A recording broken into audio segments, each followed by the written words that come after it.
differences, obviously, just looking back at Virginia Tech, what did they do so well in the running game that kind of tripped you guys up a little bit? Yeah, I think they had a new wrinkle, something we hadn't seen going into it on film. I thought, they executed it really well.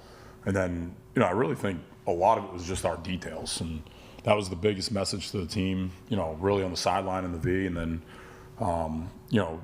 back when we got home today, going back through it and in the unit meeting and in the position meetings it wasn't really like one thing. It was kind of collective. One time we didn't set the edge. One time we don't finish the movement. One time we misfit it in the box. One time we put our eyes down, we stop our feet, we miss a tackle. And then, I still think we got to swarm to the ball better. There's multiple plays where, and I think our guys are playing really hard, but there's a couple times where we don't set the edge and then we miss a tackle. We got to pin the knees, we got to wrap and roll, we go high, we fall off the waist, and the next guy pulls up or changes speeds, and that's a play we got to make. And now instead of it being a 6 or 7 yard gain, now it's a 10 plus, or now it starts to become an explosive. And those are the biggest things that we got to make sure. We got to swarm to the ball better. We got to run to the ball, and I think there were some easy fixes in some of the things that got out on us, and we just got to play all 11 guys together on every single rep. And I just think it was at different times. It was one here, one there that we got to get cleaned up. And then just looking, you can take PFF for what it's worth. They have you graded pretty low in tackling. Is that something that you've noticed, issues with tackling, missed tackling, and how have you guys been working on correcting that? Yeah, it's something, we do tackling circuit every Tuesday and every Wednesday. We work press the hip every day. That's been a major thing starting from practice 1 in spring football.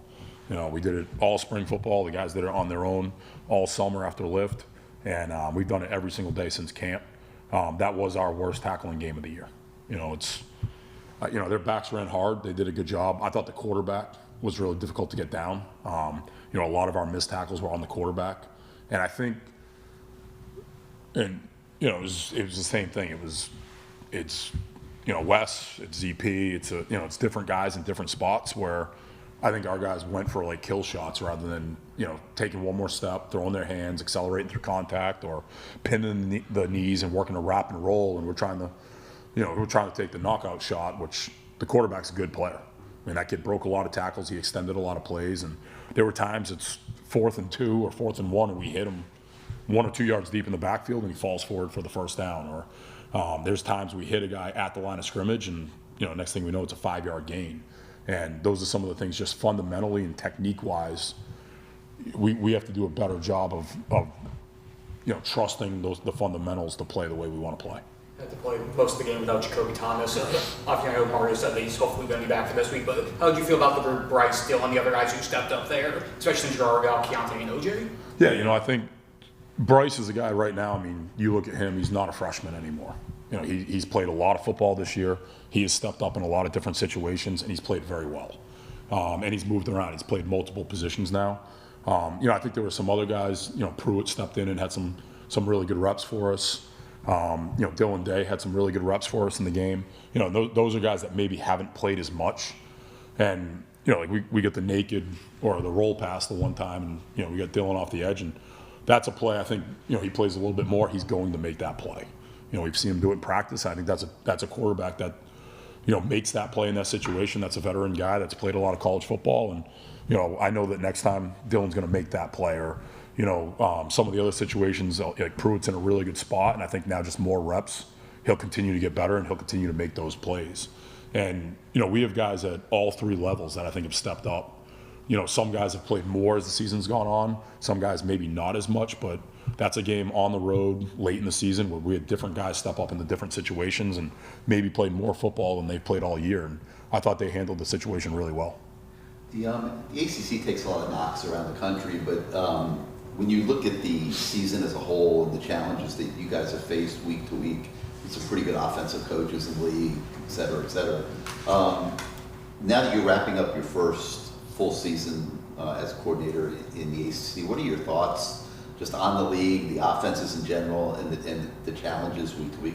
Yeah, it's, you go back through and just, offenses that we faced this year, I mean, you look at the Notre Dame's offense and where they've gone and the running back and, you know, different things that they've done. South Florida, that quarterback, and how many points they've put up every week. You know, Florida State, you know, they've done a really good job moving the football and doing different things. But I feel like every week we've seen playmakers. I mean, NC State's offense, you know, the back coming into that game, and Louisville, some of the guys they've had. But every week I think there's guys that are very dynamic. And I think, you know, I think the offensive coordinators in this conference do a really good job. They spread the ball around. They have some different playmakers, and, you know, it's very different from the conference I'm coming from. You know, it was a little bit different in the Big Ten. You know, in every situation, with personnel, with, you know, where the different teams were and weather and all the different factors that go into it. But, you know, I do think the ACC, there's a lot of challenges on the offensive side of the football that you got to defend on defense. And I think there's some really good talent, some really good playmakers. And, you know, this week's another week where we're going to see, you know, some dynamic running backs that have stepped up, a quarterback that is playing really well right now, and some wide receivers that can turn, you know, a check down into a big play, or, you know, an RPO into a big play. But, you know, I think, you know, even like last week, the way that they ran the football, and it showed up, you know, we knew in Cal they ran for 350. Florida State, I think they ran for 250. It was, every week they ran the ball really well. And that was one of the things we knew going into the game. And, you know, I think we got to do a better job of tackling and fitting up some of those runs. But, you know, there's some good players on every team we play this year. Speaking of, you mentioned the weather and stuff, you're playing up in the cold in Pittsburgh. You're a New England guy. What do you like about football in the cold, and what have you told maybe some of the younger guys who are used to playing in Florida, Georgia, and stuff like that? Yeah, so it's, you know, for me, it's never been this way. It's been the other way. And you come down to the heat. But I don't think it'll be a factor. You know, I think our guys, it's a mentality, it's a mindset. You know, our guys will be ready to go. They'll be prepared for it. You know, they know what it's supposed to be. But I think if we go out and we just focus on what we can control, and, you know, control the controllables there, I think our guys will play fast, and it won't be a factor. Or you touched on earlier about tackling.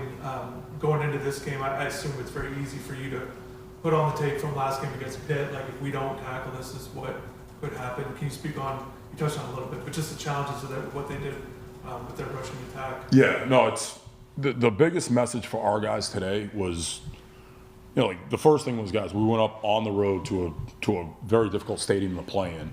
And I thought our guys handled it right from the start. They have been explosive on play one. You know, play two, or, you know, they run like a roll pass. We kind of come out of coverage. We jumped the flat. And then our guys settled down, hold them to a field goal. Then we got a fourth down stop. And then after that, we put together a couple really good stops there. And I thought our guys kind of settled down. And, you know, later in the game, you know, they convert the 4th and 11. And then they had the one drive where they hit a couple big runs on us. And, you know, I think part of it was after the face mask call. And, you know, our guys just got to respond after the face mask, you know, settle down, respond, hold them to a field goal in that situation, and get off the field. But the message today was, you know, we went up and I thought our guys did a really good job of doing, you know, getting the job done, what we had to get done. But now the little details, the fundamentals, the hand placement, the footwork, you know, our alignments, some of our disguises, you know, those are the things that we got to get cleaned up right now. And that's, you know, tackling is the same thing. It's the way that we leverage the football, the way that we press the hip, the way that we work our half-man tackles, you know, our pad level when we strike, taking one more step through contact, you know, understanding whether it's a bite the ball tackle or a wrap and roll tackle. You know, that's going to be the biggest emphasis, you know, and even today in the walk, it was every guy, their finish, their hand placement, the way that they were tagging off. You know, tomorrow in practice it's going to be the same thing. And, you know, these guys are dynamic. They make one guy miss, and all of a sudden it's an explosive. So we have to be really detailed in our angles of how we're approaching the ball carriers. They seem to use the running backs in the pass game a lot. Is it mainly just checkdowns, or do they kind of dial it up for their running backs? No, I think the quarterback does a really good job of understanding coverage. You know, I think they do a really good job of scheme. Like you can see it in the Notre Dame game early. They get the running backs isolated on some linebackers and get them out in space. You know, there's other games they see a lot of zone coverage and quarterbacks putting the ball in windows and understanding where to throw the football right away. But I think they're trying to find matchups. I think they're trying to, you know, understand what coverage it is, and they're trying to do things pre-snap to figure out, you know, the coverages every snap. And I think they do a really good job of game planning it. And we got to be really sound, and we got to do a great job pre-snap with what we're doing, you know, on game day. What is the challenge of facing Mason? What he's been able to do with ability to run and throw, just everything he kind of brings to the table, even though he's a freshman. Yeah, we got to hit him early, I think. You know, he's a guy that, you know, he came in that BC game and really they played really well on offense.